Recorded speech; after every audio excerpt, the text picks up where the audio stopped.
One night. One stranger. And my life was never the same.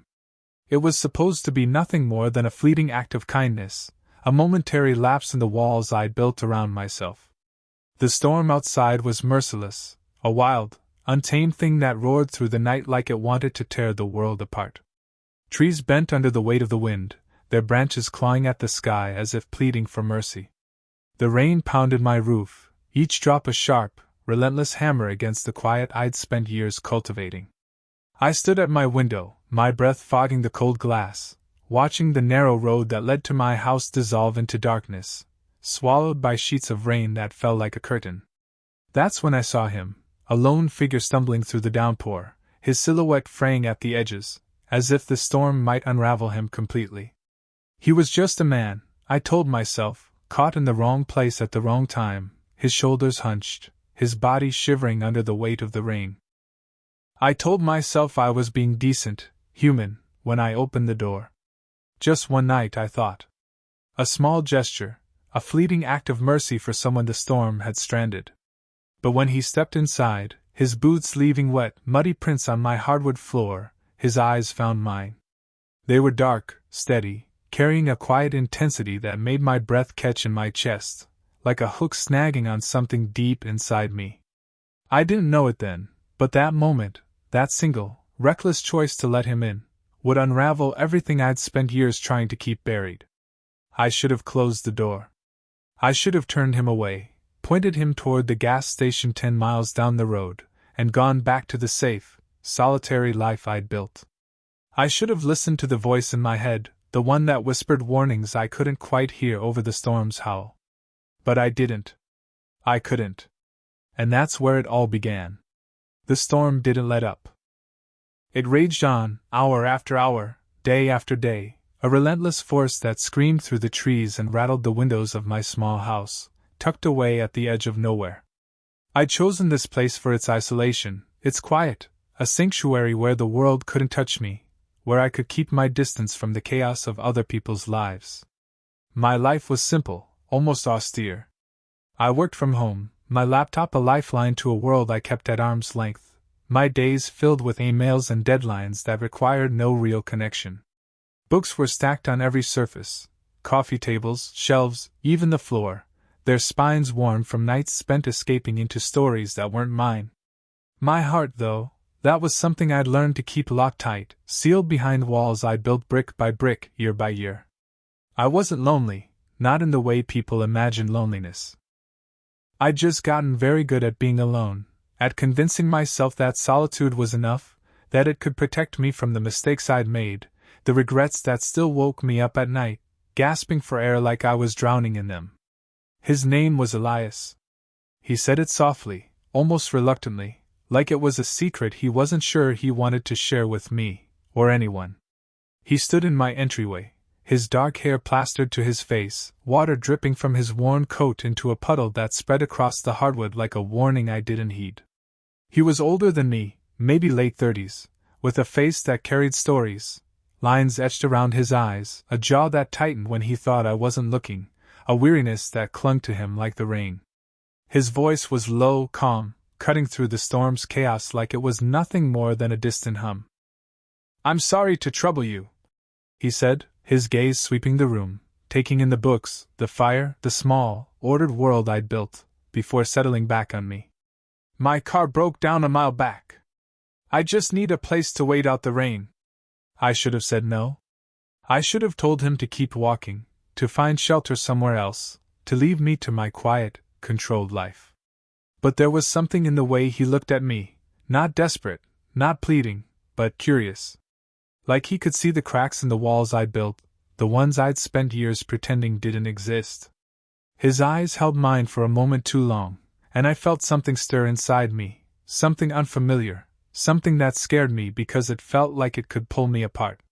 So I nodded, handed him a towel, its rough edges brushing against my fingers like a warning, and told him he could stay until the storm passed.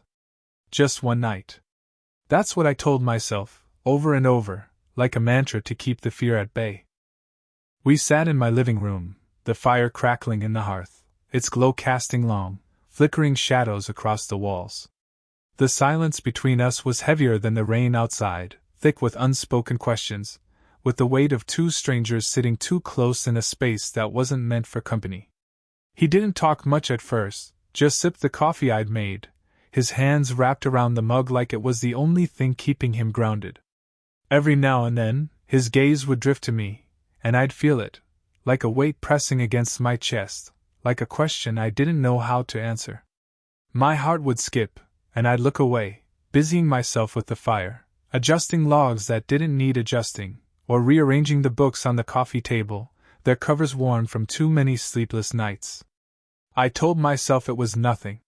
He was just a stranger, passing through, a temporary disruption in the carefully ordered world I'd built. But then he started talking. And I started listening. Elias had a way of speaking that pulled you in, like he was unraveling a story he'd never told anyone before.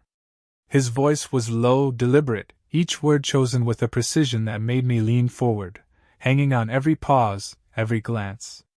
He talked about places he'd been, cities I'd only read about in books, their names exotic and far away, places I'd never dared to go. He spoke of roads that stretched into endless horizons, lined with dust and dreams, of late-night diners glowing like beacons in the dark, their neon signs humming with promises of warmth and company. He told me about conversations with strangers that felt like confessions, moments that lingered long after they were gone, etched into his memory like scars. His words painted pictures, vivid and fleeting, and I could see them, could see him, standing on a desert highway at dusk, the sky burning red, or sitting in a bar with a jukebox playing songs no one remembered. There was an edge to his stories, though, a shadow that lingered behind his words, like he was holding something back, something he wasn't ready to share. I wanted to ask, to pry, to know what he wasn't saying, but I didn't. I just listened, letting his voice fill the room, letting it wrap around me like the warmth of the fire, pulling me closer to something I couldn't name. He asked about me, too, not the usual small talk, the kind that skims the surface and fades into nothing, but questions that cut deeper, that reached into places I'd sealed off long ago. "What keeps you out here all alone?" he asked one night, his voice soft but piercing, like a blade slipping through a seam I'd thought was secure. "What are you hiding from?" I laughed, a sharp, brittle sound that didn't feel like mine, but my chest tightened, my pulse quickening like a warning. No one had ever asked me that, not my coworkers, who only knew me through emails and video calls, their faces pixelated and distant, not my family, who'd stopped trying to understand me after everything fell apart, not even the therapist I saw for a few months, back when I thought talking could fix what I'd broken. I'd built this house, this life, to escape those questions, to bury the regrets that still woke me up at night, gasping for air like I was drowning in them. The affair I'd had years ago, the one that shattered my marriage, my trust in myself, my belief that I could ever be good. The guilt that clung to me like damp air, heavy and inescapable, a shadow that followed me no matter how far I ran. I'd been so careful, so deliberate, keeping people at a distance, keeping my heart locked away where no one could touch it. But Elias, he didn't push. He didn't demand answers. He just watched me, his eyes steady, unyielding, like he already knew the answers I wasn't ready to give. Days passed, and the storm didn't stop. The rain kept falling, relentless, turning the roads to rivers, the world outside my windows a blur of gray and green. Elias didn't leave. He said his car was still being fixed, a part was delayed, the mechanic was backed up, the roads were too flooded to travel. I could have checked. I could have picked up the phone, called the garage, driven him to town myself, done something to break the spell that seemed to hold us both. But I didn't. I let him stay. And with every day, the air between us grew thicker, heavier, charged with something I couldn't name but couldn't ignore, a pull, a danger, a forbidden hum that made my skin prickle and my heart race. We'd talk late into the night, the kind of conversations that feel like stepping onto thin ice, each word a risk, each silence a confession. The fire would burn low, its embers glowing like secrets, and we'd sit across from each other, the space between us shrinking with every word. He told me about a woman he'd loved once, someone he'd lost because he couldn't stay still. "I was always running," he said, his voice barely above a whisper, his eyes fixed on the fire like it held the answers he couldn't find. From one place to the next, one life to another. Always chasing something I couldn't name. But sometimes I wonder if I was running from her, or from myself. His words hit me like a blade, slicing open memories I'd tried to bury. The way my ex-husband's hands felt when he held me, warm and steady, like he could anchor me to the world. The way I'd betrayed him, chasing a thrill I didn't even understand, a fleeting rush that left me hollow, broken. The way I'd looked at myself in the mirror afterward and hated what I saw, hated the person I'd become. I wanted to tell Elias about it, to spill the guilt and shame that had been choking me for years, to let the words pour out like the rain outside, to see if saying them aloud would make them hurt less. But the words stayed locked in my throat, heavy and unspoken, and I just sat there, staring into the fire, my hands trembling in my lap. One night, I caught him staring at me across the kitchen table. The fire had died down, and the only light came from a single candle, its flame flickering between us like it was struggling to stay alive. His eyes were dark, unreadable, but they held mine like a tether, like I couldn't look away even if I wanted to. "You don't have to keep it all locked away," he said, his voice soft but heavy, like it carried the weight of everything he wasn't saying. "Whatever it is you're carrying." My heart pounded, so loud I was sure he could hear it, a wild, desperate rhythm that echoed in my chest. I wanted to tell him everything, the guilt, the shame, the way I'd rebuilt my life to keep anyone from getting too close, to keep myself from breaking again. I wanted to tell him about the nights I'd spent staring at the ceiling, replaying every mistake, every choice that had led me here, to this house, this solitude. I wanted to tell him how tired I was of carrying it all, of pretending I was fine when I wasn't, when every day felt like a battle against the weight of my past.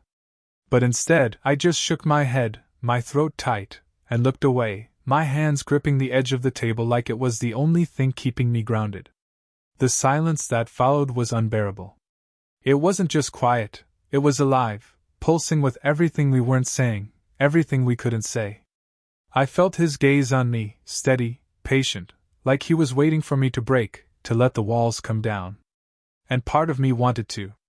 Part of me wanted to cross the line, to let him closer, to see what would happen if I stopped holding back. I wanted to know what it would feel like to touch him, to feel his hand on mine, to hear his voice whisper my name in the dark. I wanted to ask him who he was, what he was running from, why he looked at me like he could see every secret I'd ever kept. But the other part, the part that remembered the wreckage of my past, the promises I'd broken, the lives I'd hurt, screamed at me to stop. To send him away. To lock the door for good. But I didn't. I couldn't. The days blurred together, each one heavier, more suffocating than the last, each one pulling me deeper into something I couldn't define. Elias started helping around the house, moving through my space like he belonged there, like he'd always been there. He fixed the loose cabinet in the kitchen, the hinges creaking under his careful hands as he tightened them with a screwdriver he'd found in my toolbox. He chopped wood for the fire, his movements steady and sure, the axe splitting logs with a rhythm that echoed in my chest, a steady beat that felt like it was syncing with my pulse. He'd carry the wood inside, stacking it neatly by the hearth, his shirt clinging to his skin from the effort, and I'd catch myself watching him, noticing the way his hands moved, callous but gentle, the way his voice softened when he said my name, like it was something precious, something he didn't want to break. His presence was quiet but undeniable, like a song you can't stop humming, no matter how hard you try to forget the melody. It wasn't just attraction, it was something deeper, something that scared me because it felt like it could swallow me whole, like it could pull me under and never let me up. One evening, we sat on the porch, the rain finally slowing to a drizzle, the air cool and sharp against my skin. I wrapped a blanket around my shoulders, trying to ignore the way my body reacted when he sat close. Too close. His shoulder was inches from mine, and I could feel the heat of him, the weight of his presence, like a current running through me. He didn't say anything at first, just looked out at the trees, their branches heavy with water, their leaves glistening in the faint light. His jaw was tight, like he was holding something back, something he wasn't sure he wanted to say. Then, without turning, he said, "You ever think about starting over? Not running away, but letting go? Leaving the past where it belongs and just being?" I froze. It was like he'd reached into my chest and pulled out the question I'd been asking myself for years, the one I whispered to the dark when no one else could hear. I wanted to tell him about the nights I'd spent lying awake, imagining a different life, one where I wasn't defined by my mistakes, where I didn't wake up tasting guilt on my tongue, where I wasn't afraid to let someone in. I wanted to tell him about the affair, the way it had broken everything, my marriage, my sense of self, my belief that I could ever deserve something good. I wanted to tell him about the days I'd spent staring out this very window, wondering if I could ever be more than the sum of my regrets. But instead I said, "You can't outrun what you've done." My voice was sharp, colder than I meant it to be, like I was trying to push him away before he got any closer, before he saw too much. He turned to me then, his eyes searching mine, steady and unyielding, like he could see through every defense I'd ever built. "Maybe you don't have to outrun it," he said. "Maybe you just have to stop fighting it. Let it be what it was and let yourself be something else." My throat was tight, my hands trembling under the blanket, my heart a wild, desperate thing I couldn't control. His gaze held mine, and for a moment, I thought he might reach out, might bridge the distance between us, might touch me and make it real. And God help me, I wanted him to. I wanted to know what it would feel like to let someone in again, to let the walls come down, even if it broke me. I wanted to know what his hand would feel like in mine, what his voice would sound like if he whispered my name in the dark, what it would be like to let myself fall into the pull of him. That night I couldn't sleep. His words echoed in my head, tangling with memories I'd tried to bury, the affair, the lies, the way I'd looked at myself in the mirror and seen a stranger, someone I didn't recognize, someone I didn't want to be. Elias was a stranger too, but he felt like a mirror, reflecting parts of me I didn't want to face, parts I'd almost forgotten were there. And yet, I couldn't stop wanting him closer. I couldn't stop wondering what it would be like to let him stay, to let him see all of me, the broken parts, and the ones I'd forgotten how to love. I lay there, staring at the ceiling, the rain a soft patter outside, and I wondered if he was awake, too, if he was thinking about me, if he felt the same pull, the same forbidden ache that made my chest tight and my skin burn. The next morning, I found him in the kitchen, making coffee like it was the most natural thing in the world. He moved with an ease that made my house feel different, like it wasn't just mine anymore, like his presence had changed the air itself. He handed me a mug, his fingers brushing mine for just a second too long, and my breath caught, a sharp, sudden thing that made my heart stutter. I saw it in his eyes, the same pull, the same danger, the same unspoken question that had been growing between us for days. Neither of us moved, but the air was electric, heavy with everything we weren't saying. I wanted to step closer. I wanted to touch him, to see if his skin was as warm as it looked, to know what it would feel like to let go, to let myself fall. I wanted to ask him who he was, what he was running from, why he looked at me like he could see every secret I'd ever kept, every scar I'd tried to hide. But I didn't. I set the mug down, my hand shaking, and walked away, my heart pounding so hard I thought it might break through my ribs. I told myself it was guilt, fear, self-preservation, the voice of the woman who'd learned the hard way what happens when you let someone too close. But deep down, I knew the truth. I was terrified of how much I wanted him to stay, of how much I wanted to know what it would feel like to be seen, really seen, and not turn away. The storm cleared that afternoon. The sky was still gray, pale and fragile, but the rain had stopped, and the roads were open, the world outside no longer a blur of chaos.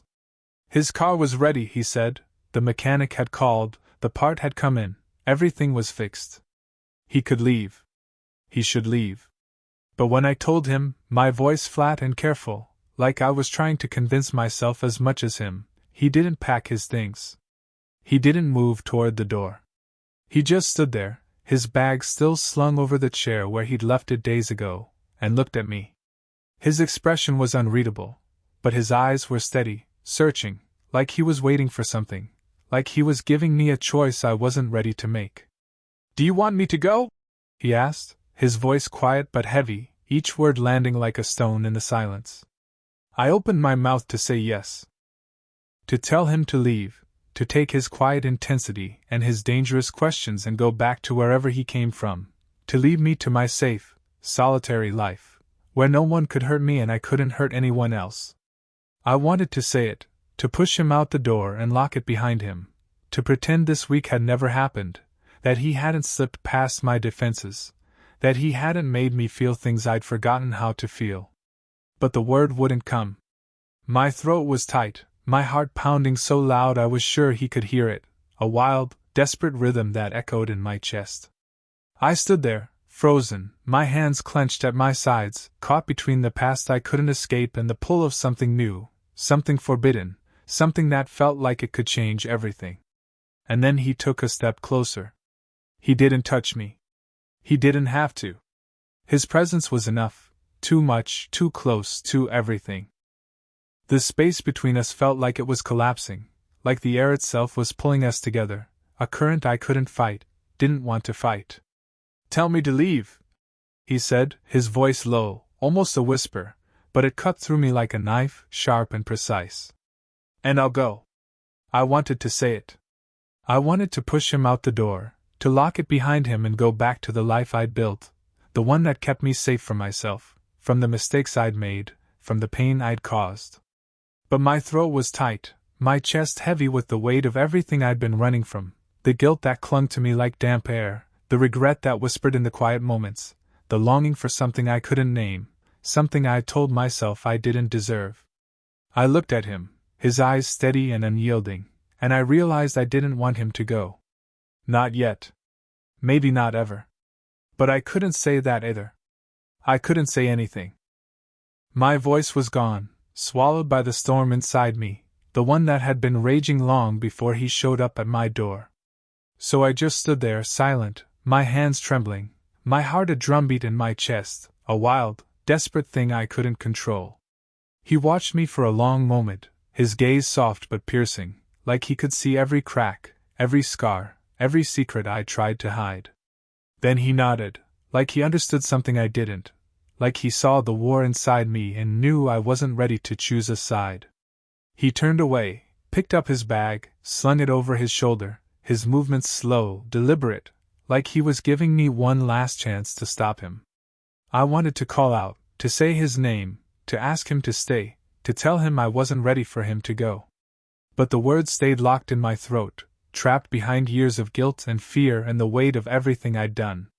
The door opened, and the sound of it, the soft creak, the rush of cool air, felt like a wound opening in my chest. I watched him walk out, his silhouette fading into the gray light, the gravel crunching under his boots. And then he was gone. The house felt emptier than it ever had, like the walls themselves had exhaled and left nothing behind but silence. His absence was a physical thing, a hollow ache in my chest that grew sharper with every breath, every heartbeat.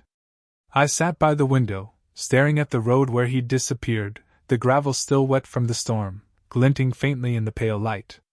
I wondered if I'd made the right choice, or if I'd just let go of the one person who saw me, really saw me, for the first time in years.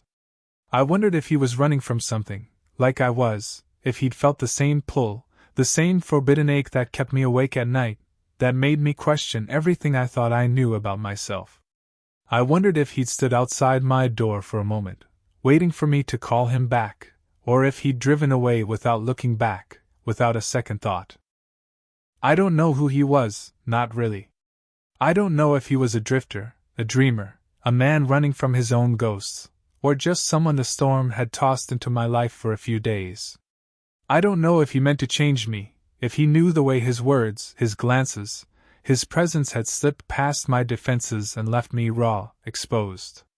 I don't know if he felt the same weight, the same tension, the same unspoken want that hung between us like a storm that never broke. But I know this: one night turned into days, and those days turned into something I can't shake, something that lingers in the quiet moments, in the spaces he left behind. I let a stranger into my home, into my heart, and now I'm left with the ghost of him, with the question of what might have been if I'd been brave enough to ask him to stay, to see what could have happened if I'd let myself fall. Would you let a stranger change your life? Comment below. What's a moment you let someone in too far? Tell us now.